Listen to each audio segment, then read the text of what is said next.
Welcome everyone to Indigenous Game Design on Turtle Island. We're going to open up first by introducing everyone, and I'll start with myself. I'm Alan Turner, Yahane Washte, Alan Turner. I'm Lakota, Black and Irish. I am the creator of the tabletop role-playing game Ehdrigohr, as well as I've worked in the game industry, video game industry, on lots and lots of different titles over the years. And I currently teach game design at DePaul University in Chicago. Ani, Wabonanong, Indigenous, Minawagika from Dodom, Anishinaabe Kwe, and Dao. My name is Elizabeth LaPensee. I am Anishinaabe, Métis, and Irish, and a designer, artist, and writer of games.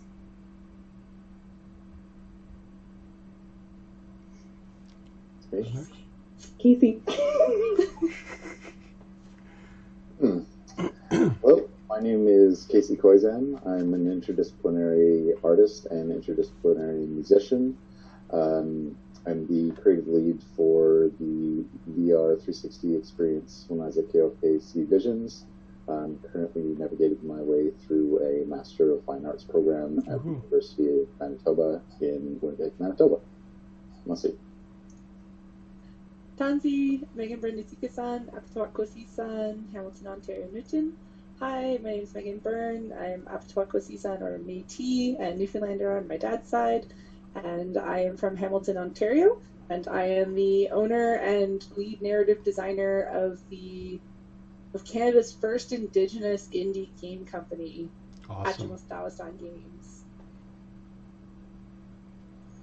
Oh, actually, something that's probably worth doing is asking everybody where they can be found on the internet really quickly before we dig into things. So the easiest place to find me is at Council of Fools on Twitter. So you can find me at elizabethlapensee.com, or you can just search for me online and find all of the different social media networks that I'm available on. Awesome. You can find me at CaseyKoyczan.com, nagamusic.com, and on Instagram and Facebook at Casey Koyczan Art and at Naga Music. And you can find me at Byrne, BYRNE _Meagan, MEAGAN, or at Achimo Games at achimogames.ca. Awesome. So I guess one of the big ideas behind this panel is talking about the processes that we approach in terms of how we go about creating things, why we create things. And so the first thing that I want to ask everyone is what's your design process? Or what is it that you take into account, or what is it that you focus on that helps you to work through the various things that you currently are trying to build or manifest in the world? And should I go first with that answer? Yeah, you've been tasked to go first. Yeah, so so Alan, I mean, we all look up to you. You know, I think the context for this too is like understanding how much you've really led the way for all of us to be where we are. Oh, well, thank you. Well, you know, it's interesting because my own answer to that question is that it's changed over the years. When I started, it was very much I was just trying to make stuff, and whatever stuff people told me to make is what I made. And then I hit a point where I realized that it wasn't kind of fulfilling the experiences I wanted to create. And so nowadays, what I tend to do is to think in terms of experiences, and less in terms of like game genre and game type, and more in terms of what's the experience, or what's the conversation I want to start, or what's the conversation I want to punctuate with the piece of play that I'm creating. And so sometimes that leads to me creating whole games, and sometimes it just leads to me creating little moments of interaction. But the major point is, you know, especially when I'm focusing in on cultural issues or personal issues, the goal is to figure out what kind of actions and interactions can I give people? What can I let you touch? How do I make you hold the controller? what kind of questions do I encourage you to ask, what things do I get you to engage with, that kind of, in a moment-to-moment basis, puts you into the mental space that I'm hoping that you'll find yourself in, to experience the piece of thing that I'm trying to get you to build a relationship with. Does that make sense? Yeah, definitely. Yeah. Yeah, I think for me, I've had a lot of similar experiences, and I think still even now, there's the work that I do for contracts, and then there's the work that I do for myself, and it's always like this fine line of trying to find balance between the two, because of course, like we need to eat and pay for bills and things like that. So that's the difficulty of balancing that out. And I have sort of like two trajectories to my process that are really core, and one is that I look to Brenda Romero, who talks about the mechanic is the message. And so for me, like, the interactions that can happen within a game and within that space are really vital in thinking about what are ways in which that can be done from Indigenous approaches. So always trying to think through that, and that varies across different games. The other core aspect is collaborating with elders, language speakers, storytellers, community members, youth, if that's relevant to the game experience.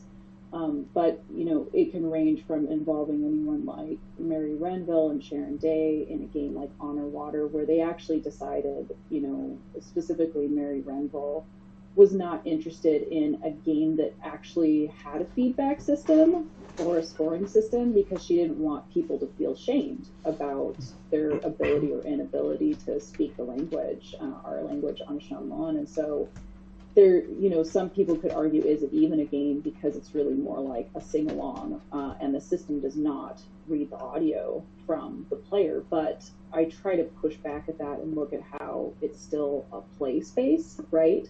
And that in play, the meaning of that is to be safe, to be experimental, to have a space in which you can try out new things or push your limits. And so to me then, that still foundationally is a game. And I think that that's a part of the process, right? An approach is like expanding out the definition of games. Casey? My process stems from an art and fine art kind of approach, because that's kind of what I formulated as first, and then moved into virtual reality art, and then more into game design. It's been this interesting kind of process. So I'm really coming from like an artistic background in my approach, and still very new to creating these like experiences or video games. Like, but they always that process always involves culture, environmentalism, and technology. Those are like three things that are within pretty much all of the work I do, whether it be like fine art, VR, video games, or audio, everything. And maybe sometimes it doesn't necessarily include all of those three elements, but there's some sort of mixture between them within all of my work. And the other main factor is my culture itself, and the stories and everything that represents that, and utilizing that as inspiration in order to tell these stories, to retell the stories, but always keeping that core meaning intact. And then just experimentation, allowing yourself to be inspired by numerous different things. Like sometimes it's just a word, or something you see out in nature or something like that. It feels good to be able to be inspired and create based on numerous different inspirations. I mostly wanted to tell stories, which came from, like, actually for a while was a kind of a big source of shame, because I didn't have that connection to community. And I always loved making stories. I would create stories for my siblings. Like, I would make up stories about, why we can't go into swamps and that kind of stuff. And then I remember when I was like not much into my teens, somebody was like, well, like, where'd you hear that story? Where'd you hear this story? I was like asked to kind of give the canon, and I was like, am I not allowed to just tell stories. I would never censor it. Well, I kind of did that thing that a lot of people do, where like a long, long time ago, or I've heard this from so many people. Like, it's all BS, you know that. Yeah. It's just a way of like kind of making it sound like it's not a brand new story. But yeah, I think when I became a teenager, I started becoming hyper aware of performance of indigeneity and sort of like who is allowed to perform and who's allowed to perform in a certain way, and that kind of put me in this like weird space. And I started using games as a way of like working through those feelings of like not belonging, working through those feelings of like, what should I do? And then after a while, I started talking with like other Indigenous people, a lot of Métis people, and it was like we all had the same story, just from like a different direction.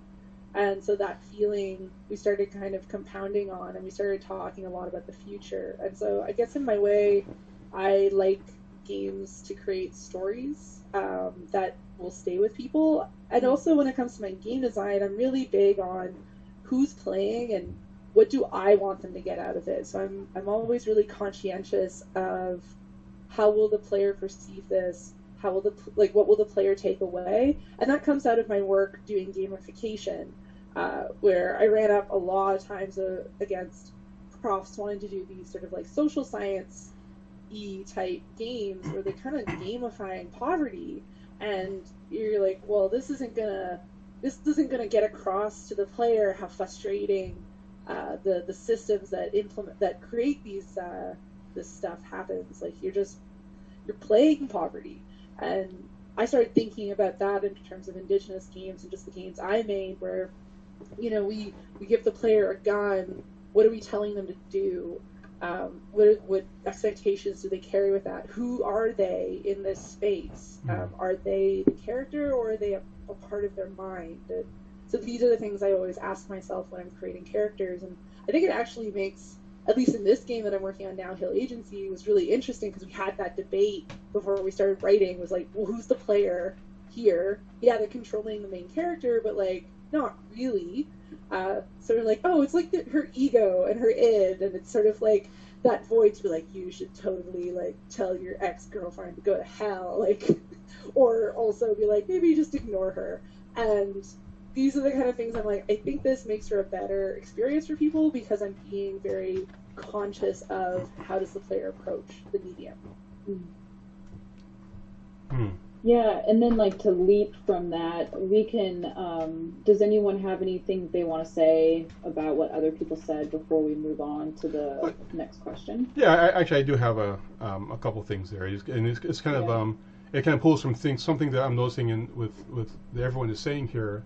On a certain level, story and culture are big parts of the process that we're engaging, and it's interesting because I think one of the things that's very different from the process, the overall kind of macro process that I see happening in Indigenous spaces as opposed to outside of Indigenous spaces, is how our relationship with story, and what's allowed to be turned into what's allowed to be accessed. And it's like and I think Meagan kind of hit on it, this thought of like there are these stories and people are saying who can say these stories and who can do this or that. There's this interesting relationship where in the overall bigger, you know, colonized macro culture, stories are resources, right? They're just these things that you kind of go, if you find it, it's yours, and you can do whatever you want to with it. And within a lot of our Indigenous spaces, stories are relatives, right? And so they are these beings that kind of get invited into a space with you, and what you're allowed to do with them is a function of consent. It's consent between the community and consent between you and the story. And so just kind of doing whatever feels cool to you doesn't fly. And if you want to take something in a different direction, you actually have to sit down and have a conversation with a lot of people before it's considered safe or okay to kind of go down that pathway. Would you does that resonate with anybody, or? Yeah, for sure. Yeah, no, totally, like, too much. Well, I think it's like a matter of knowing and then following protocol. And Yeah. I think that that's something that makes it very important for Indigenous people to be directly involved in game design. So when there is a game that wants to be, you know, involving Indigenous characters or Indigenous themes, then Indigenous people really do need to be involved in meaningful roles beyond consultants, right? But actually as designers, as artists, as writers, as, you know, and even beyond voiceover actors, because I think that's sort of an easy thing that industry jumps to. But really it is that we do have the capacity to be designers and to contribute fully to a team, and that can better happen, that adaptation of stories and what happens with stories and the storytelling process can happen better then. Not just in terms of protocol, but like interesting gameplay and, you know, how that actually gets conveyed through a game. If no one else has anything else, I'll jump on to the next question because this is like a perfect leap. Leap. Very good. Casey, did you want to add anything? I find it just really relates to the respect aspect of it. For our own cultures and other people's cultures, and it seems like when there is that mutual respect from any sort of developer, whether they be Indigenous or not, with other Indigenous cultures, then it just comes out within the game itself, its presentation and the gameplay, and you could see that, right? Whereas where there's other games where there is indigeneity present, but it wasn't coming from a respectful place, and it's like it begins to be questioned. So, respect. Yeah.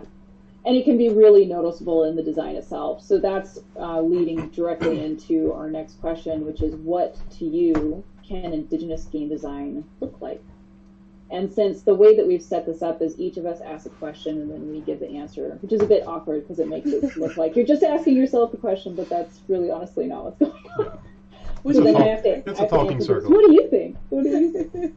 So what I think on this is, so for me, Indigenous game design looks like self-expression. It looks like that personal involvement in it, and it doesn't necessarily always need to mean complete innovation. Like it can be for me, I'm like an 80s kid, and so like there's always going to be that touch of, you know, harkening back to my childhood, and that can come out in many different ways. It doesn't have to mean flutes, right? Like it doesn't always have to mean like you have to have flute music. I have had a game with flute music in it, you know, When Rivers Are Trails does have flutes in a like contemporary way by Superman, but then on the other hand, with Thunderbird Strike, Casey actually did the audio for that and was using, you know, an electric guitar, not just for the background music, but also for the sound effects of the Thunderbird as well as you're playing, and like the impacts and like what's happening, right? And so like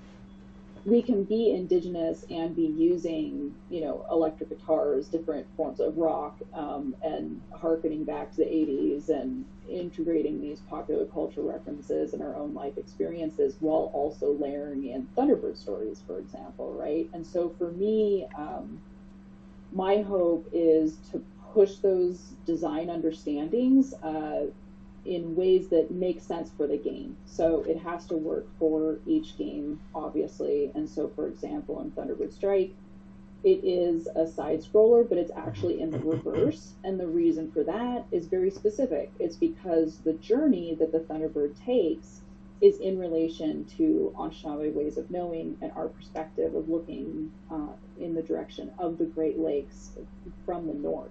Right, and so then that changed the perspective, and as well as how scrolls can be read.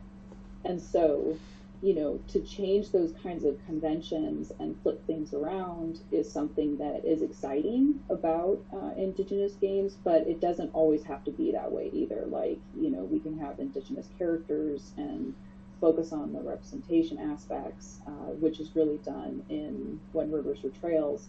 And that game is a response to Oregon Trail, but also integrates Where the Water Tastes Like Wine. It really was inspired by me contributing as a writer to that game and thinking, well, what could we do if there was a game that was actually primarily Indigenous voices, not just one or two stories, but like our perspectives, right? And so that game included over 30 Indigenous writers, and so from that then we had to be responsive to the writers. Alan was one of the writers on that game, and we had to then like think about creating mechanics in response to what writers were writing, rather than coming to writers and saying, these are the only mechanics you're allowed to work with. But in fact, because it was a text-based game with visuals in it, we were able to play a lot more with what the mechanics could be. And so that was a really exciting thing to like work in reciprocity with all of the people that were on the team.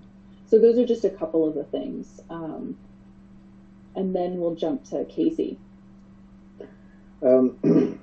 I feel that that reflective aspect is really impactful. Like the games that we're making and the creations that we're making, they're in some ways a reflection of ourselves and a reflection of our culture, and maybe like a communicative kind of like aspect of cultures, depending on the developers, where they're coming from, and that sort of thing. Like, to me, like, Thunderbird Strike seemed like this amalgamation of a few different cultures, albeit telling the story from one culture's kind of perspective. But just that, like, growing kind of, like, knowledge from everyone contributed to this goal, right? I feel that for me, within my approach and what I'm trying to make is stories and experiences from my own culture, but also I'm giving myself that creative freedom to constantly experiment and to kind of ask myself the question, like, how could things be? Mainly in the future. Like, I have this kind of like futuristic mindset where I'm always thinking of like how things could be in the future as opposed to right now, which I really respect and admire. But I can't help but always like look forward, and to kind of wrap my head around that, how like something can be perceived in the future. So yeah, there's many possibilities, and within music and stuff like that, that it doesn't necessarily have to be this, for lack of a better term, stereotypically Indigenous kind of sound, right? Like. One thing within the fine arts world is like, what makes an Indigenous artist? It's like, well, because they're Indigenous. That makes their art Indigenous as well, because it's coming from an Indigenous person, which is up for discussion. But yeah, that's kind of how I kind of approach things and what I kind of foresee Indigenous video games being. And it's fascinating to see how multiple creators bring their ideas to fruition. One game that comes to mind is Maisie's Terra Nova, and how that was constructed in the story that he was kind of telling within this like modern and futuristic kind of realm. I think for me, when I look at the games I'm making, so like right now, just to give context, my company of our Indigenous staff, all but one are Métis and Cree, and and both the Métis are Métis Cree. So it's right away. I kind of noticed when we started working together on the story and the characters and the world, I had already kind of like drafted out this very vague idea. And they started filling things in, and it was really cool how quickly we all kind of just played on each other without having to explain anything. And I'd never been in a situation like that before. I never had a situation where somebody was like, oh yeah, and then we have them do that, and I know exactly why we're having them do that, and nobody needs any explanation. And it actually took us, I think, halfway through our first big, it was like an all-day brainstorming session on the writing, and I was like, wow, like it just took a minute, and I was like, oh, like look what we did, and it felt so good. And it was like, I think we only had one situation where somebody was like, oh, that might be a little too Mohawk, And I was like, and he only knew that because he worked with Mohawks. Like, none of us were like, oh, do we have to worry about that? Because, and I can't say what it is because it'll spoil things. But that was a really cool moment, and I think the things that make a game Indigenous, or like what it'll look like, is almost like sort of embedded in a level that you may not even be aware of if you're coming from the outside.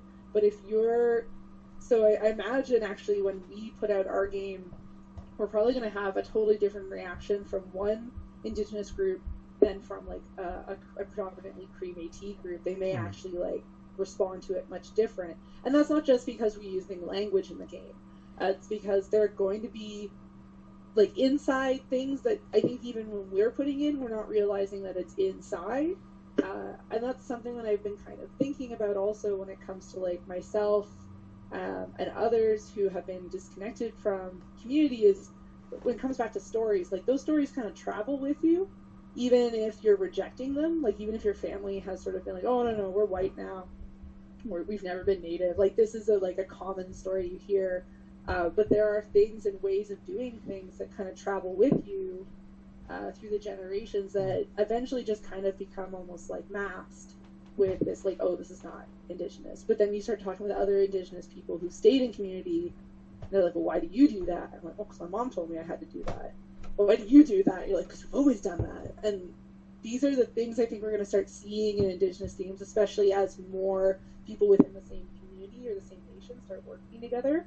So I think that's the thing about When Rivers Are Trails is we like when I was talking to oh no, what's his name? Super lovely Lakota guy. Oh, Carl Peterson? Carl, oh, yeah. Carl, when yes. Talking to Carl. Yeah, when I was talking to Carl about like his experience versus like my experience, even though I know he wrote on it, it's just you can tell like he's just getting more out of it because it's so specific to his community and his culture. And that, I think, is what, I guess it's almost like this is what Indigenous games will feel like as we move forward. And also, you know, I bring this stuff up when I talk to, like, non-Indigenous people about games, but they just feel different. I think a good example is Lisa Jackson's Badabin. It was a stark difference between Indigenous people going in and non-Indigenous people going in. So, like, non-Indigenous people were coming out, talking about how stressful it was, and how kind of scary it was, and ominous. And then every single Indigenous person, North American Indigenous, that came out was like, that was so relaxing. I could just sit in there for like an hour. And it was like, that's really funny. And Context being, it's a post-apocalyptic reality where there's, you know, Anishinaabe language, but then like the whole Toronto, right? It's Toronto has been overgrown by the environment, and it was so relaxing. Just for context for everyone, like it's very relaxing for us. It's very relaxing for us. Finally. yeah, Casey totally ties into your work for sure. Yeah, and the same thing with Casey's work, where like people will be like all jazzed up, and then so many other people, like, because when it was shown at Imaginative, there was a different reaction, and sort of like people who were Indigenous, especially people who were kind of coming from like Dene, were just coming with an entirely different context, had a different experience, and then people who didn't have that context were just sort of like, oh, it's really cool, it's really jazzy, and then somebody who was Dene coming out be like, that was amazing, I really enjoyed that was great, and you're like, oh wow, like there's, so it's almost like it's what speaks, but I also think about things like manga and anime, and how like that stuff speaks to people who are way outside of that culture. So I think sometimes when we talk about like what does an Indigenous game look like, feel like, and how it's like is made for Indigenous, when it is made for Indigenous people, it just hits different. But there's this feeling that I get when I talk to people who are coming from outside of that. They're like, oh, that means it's not for me. And I was like, well, I mean, if you watch anime, that's not really for you. At least it wasn't in the 80s. It was made for Japanese people. Did you like it? I enjoyed it. I think we've almost like commoditized ourselves too much to the point where anything that smacks of "it's not for you" comes across as if you're putting up like a huge barrier. And like, well, that's not what's happening. It's just more that we're making it for ourselves. And you're welcome to partake. Like, it's for everyone. Some of it's But for I'm everyone. salting the soup the way I like it, basically. Alan. It's me. Yeah, so all of that. Next. No, seriously though, I'd say it's a bunch of different layers for me. I think on a certain level, indigeneity in the game is about visibility, and so if the game allows for some piece of the indigenous experience from the point of view of an indigenous person to be made visible, right? I mean, in as big as broadest way, I think that's a great start. And also, something Casey alluded to, the idea that I'm a part of it. If I'm making it, and I've got this. One of my friends, Ernest Whiteman, he's a filmmaker, and he's a Northern Arapaho, and he did this interesting experiment where he got a bunch of us together to make Hamlet, and it was neat because there was a bunch of Native people, an interesting diaspora of Native people, reading and performing Hamlet, but it was very much an indigenous Hamlet, and I don't have good words to describe it, but the experience of it was so much different, and a lot of it was in the body language, a lot of it was in the timbre of our voices, a lot of it was the things that we chose to elaborate on or focus on when we were speaking particular parts. All that stuff spoke from a space that you only get if you come from that space. And I think those experiential things are things that we often miss when we're playing other games. So it's narrative. It's figuring out how to use a new tool that has arrived with an experience that already exists, right? So that's even things like the games, manga, whatever. All of these things are frameworks for delivering an experience, right? They're bottles for us to put some wine into and drink the wine out of, right? So figuring out how do I adjust this thing so that it is my thing that's coming out of it, or it's my people's thing, and also for me it's stepping a little bit away from things that I feel like are more performance of indigeneity. So it's less about something looking. We're saying earlier about having flute music, right? It's not just the flute music. It's not just the feathers. It's not just what have you.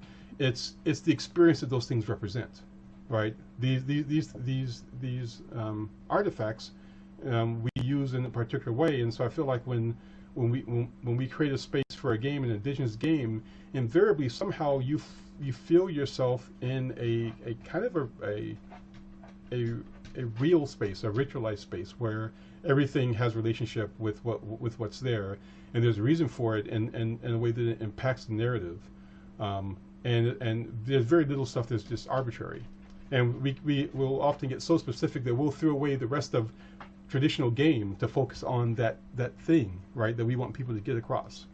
That goes for like the music that I make as well. Anything that I do, I feel like there's the biggest indigenous aspect is figuring out something that gives people that connection and being able to call it out.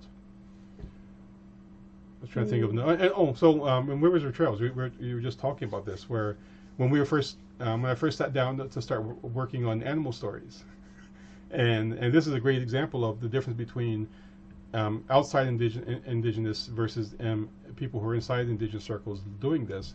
But we had this long conversation about not anthropomorphizing the animals, right? Not trying to make them cute and cuddly, not trying to make them something that's waiting for us to be saviors of, but just kind of establishing that these things are there in a relationship with the ecology just like us. And so it was less about this, oh my goodness, a crow just landed in front of me. What does that mean?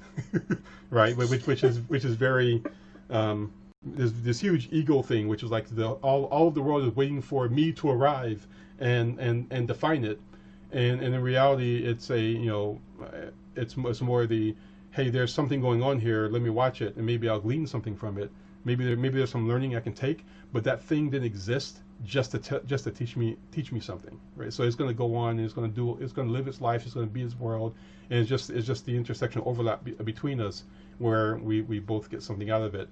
I feel like that kind of thing shows up so much more because it's a mindful space that a great many indigenous designers actively choose to put into the games that they're making. But at the same time, we also like to just have fun, right? So I mean, we have even our traditional games, like a hand game, traditional hand games where we're hiding the dice and moving around. Those games they're fun games, they're gambling games, but they also have a cultural relationship with everybody around them. So eventually, even those fun spaces grow into these kind of ritual space holding spaces where everyone is coming together to engage it. And I don't see that happening in a lot of games outside of our circle spaces. Mm-hmm.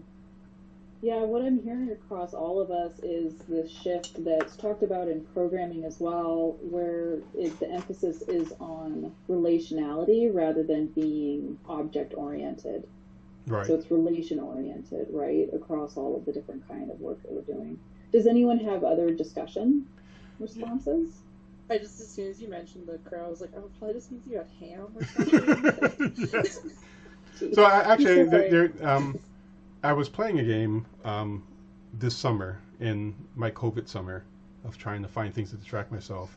No Man's Sky, you're familiar with No Man's Sky? And as I was playing the game, it was painfully obvious to me that it was not an indigenous game, right? Because so much of this game is focused around you land on a planet. You rip the planet apart to get resources for the planet. You find places where other cultures are, and you get to name that and send it up to a database that makes that naming real. There's all this kind of take mentality that's pervasive in an otherwise beautiful game. And I found myself asking, well, if an indigenous person were making this game, how would this be different? You know, what's the point of view that we would approach it with that would let you get a taste of how we see the world, and where it's not a world that's a world of threat or a world of resources, but it's a world, right? It's a world of relatives, at least from a Lakota space, right? That there's a world of relatives, and so I wouldn't be ripping. I wouldn't just be arbitrarily mining stuff and leaving these big holes in the ground, just to build my massive structures, right? I would be there'd be some giving back to that space. There'd be calling other people around to help me build something out. There'd be trying to balance things out. There'd be planning things out. There'd be all this stuff that's happening, and it wouldn't just be about me going to as many worlds as possible and finding as much stuff and hoarding it into these big boxes of hoard that I may never use, but it's nice to know that I have it in the background.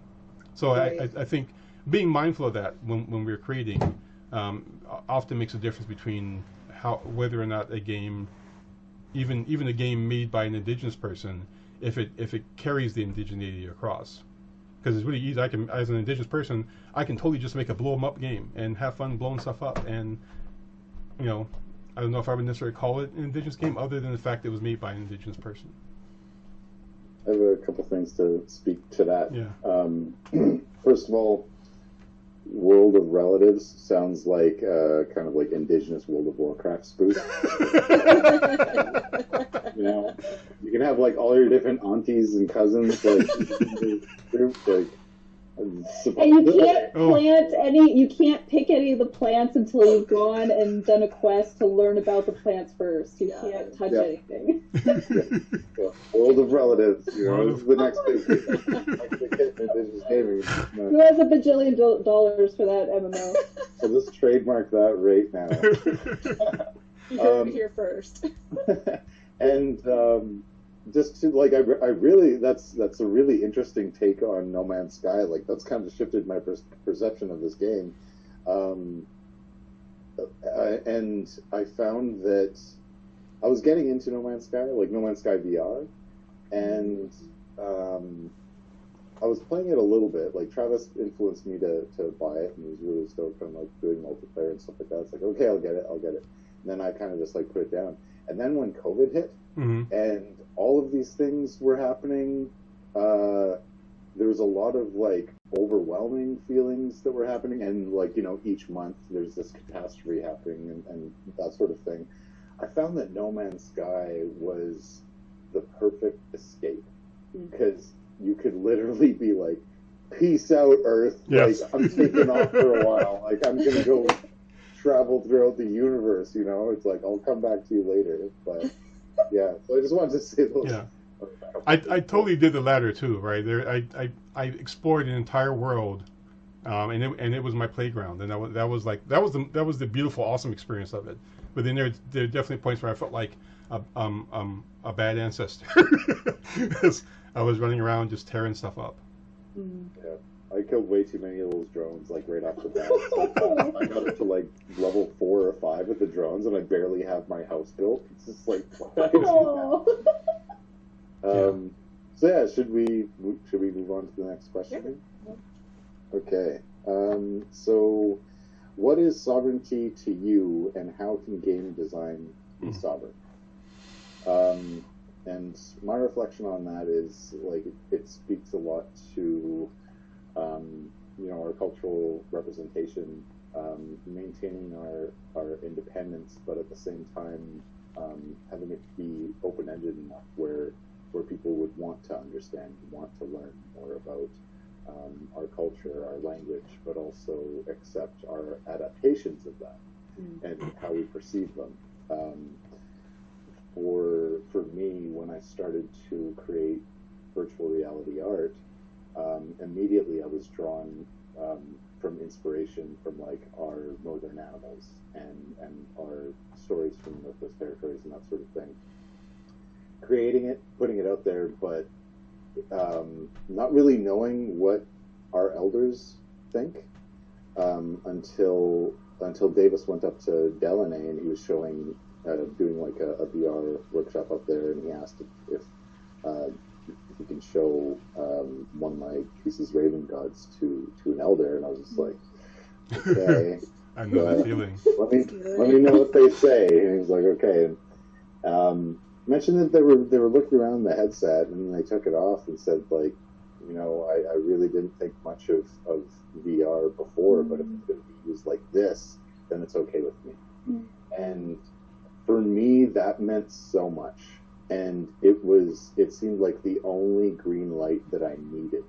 Like, regardless of what anyone would say about my work or their depiction of it or whatever, this elder from Delaney basically gave me permission to do this. And it's a question that's always been in the back of my mind. Like, am I representing my culture negatively here? And it's like, well, this person says that I'm using it in the right sort of way. So it's like, okay, it's good. You know? So, Megan? Yeah, it's such a big one. And I'm still in that phase, I think, of my life where I feel like I'm always gonna feel insecure about where I stand as an Indigenous person. And I think one of the things that I think of when I think of like what's comfort and stability for me gonna look like in the future, and I think of language. And one of the things I think of is I have a lot of Maori friends from New Zealand, and you know, the way they just now casually use their own language, even with English, and like actually I'm starting to notice they're parsing out more and more English, and they're speaking more and more of their traditional language, and like they're on Twitter and their friends all understand them, and like for me that's the tell, right? When like your friends understand you and you're all speaking the same language essentially. And like for me, that I think that would be sovereignty, is casual, comfortable use of language, of Cree, of Michif. I think those are the kind of things I've been working towards slowly. Language, I think, for me, language always feels like the hardest thing, because you need other speakers to really learn. And if you're in a place very far from community where, you know, or if you're in somebody else's territory with like a totally different language family, then you're probably never going to get access to your own language. And I know like online we're getting access to more and more things, but we still have so few speakers. And we still have so few chances to just kind of like chat. So one of the things that I do in my games is I use Cree language as much as possible. And one of the things I haven't like been given explicit permission, but there's a lot of Cree language teachers who are just like, basically let the young people mess up, let them just use language improperly, and then just gently correct them, because it's almost like asking for a tech question online. Like if you're like, hey, how am I supposed to introduce myself? No one's going to answer you. But if you're like, hi, and then you introduce yourself in language, and they're like, you pronounce this wrong, and like that's not how you do that for grammar, and they correct you. It's like you have to put yourself out there in order to get the correction. And some people find that shameful, but for me, like, that's language, right? Like, right. Getting corrected is part of language. It's part of being a child. You're constantly being corrected as a child with, you're like, oh, did you mean water? The over-enunciation. And so, like, I have never been ashamed when I'm corrected. I always just say thank you. And I've had, like, lots of people generously offer to, like, oh, here's how you do an introduction, and, like, walk me through that and everything. So I think there's the willingness is there. It's just sort of like needing that access, and that's what I always think of about games. It's like, can I have this in language? Will one day I be able to like localize this entirely on my own, or maybe with a team in more than one Indigenous language, and not just the words like that are the people are speaking, but like the UI, the menu screens, the code one day. Oh man, a Cree syllabic code would be amazing. Oh my goodness, that'd be crazy. The Cherokee are working on theirs. Yeah. Of course, they're always like. Yeah. Never still. The Maori already have theirs. Yeah. Which is awesome. It's totally awesome. It's totally awesome. We'll get there too. Yeah. Alan? So sovereignty. That's a big question, and I'm the person responsible for that. I don't really have a good answer, but I think at the end of the day, it comes down to a certain level of authority over your experience. And Meagan talking about language I think is a great example of that, where there's a lot of, when we're out there making, there is that I like that analogy you use is like asking a tech question, right? You go on people go on the internet and say, hey, how do I go about programming this? And then you'll get a bunch of people, if someone answers, you'll get a bunch of people saying, oh, well, you should research that. There's already a thread about that somewhere else. Don't ask that question. But then you go ahead and do it wrong, and people will pick you apart. And I love that there's that capacity for the language space to live. But I also feel like as young people move forward, they also need the room to be able to shape the language to reflect their experience, right? And it's a struggle. I mean, I have it with my kids, where the first time somebody came home using the term ratchet, I was like, "What are you doing?" Which is a local term. I don't know if you guys have it up there in Canada, but the point being that there's this recognition of what was been, but also the capacity to make adjustments so that it continues to serve, right?